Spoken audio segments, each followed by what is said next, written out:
asalaamaaleykum wa rahmatulah mbokki taalib yi tey dañ leen a indil lenn ci ndénkaane jëmm ji ngeen gis ci nataal bi muy Serigne Aliou Fall borom Mboor mu defar ndénkaan bi jëmee ko ci dongay tarbiya yi nekkan ci keppaareem ginnaaw bi mu leen nuyu lislaam mu di nuyoo bu sell ne asalaamaaleykum wa rahmatullahi taala wa barakaatuhu daal dina ama baxdu xaala a Seex Aliou Fall Mboor yéen murit yi liggéey ci toolub yàlla bi maa ngi leen di gis bu leen di baril jotaay fi man li tax may bañ ngeen bari jotaay fi man daa fekk ne jotaay yu bari yi ci wanag yi njariñ nekku ci te lu njariñ nekkul loraange nga ca taalibe buy liggéey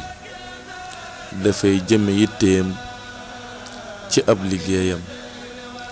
su noppee liggéey na fob téereb alxuraanam wala bépp xasidaam wala muy sikkar di tudd yàlla def xalaatam ci boroomam mooy jotaayub jigéen ña mooy am po tey ñaan di yeesal tey fàttaliku fu mu tollu la ko tax a jóg tey muslu ci saytaana tey waxtaan ak mag mu xam ak taalibe te laabiir di jàng yar fu mu tollu tey taqoo ak ay teggin bañ a gis jëfam ci lu dul sàkku ngërëmal yàlla gu lépp nekk ci moom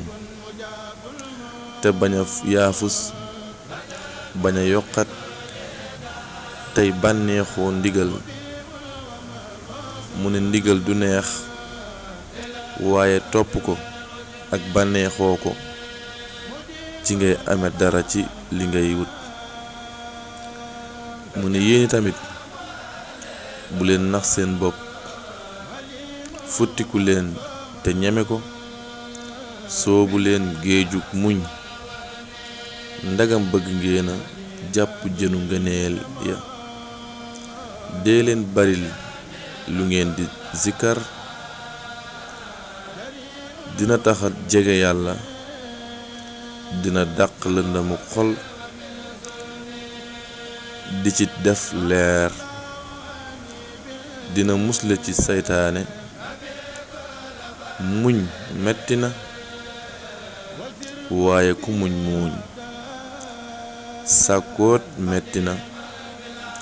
waaye ku am bég sàkku leen a xam lu dig taalibe te wut ko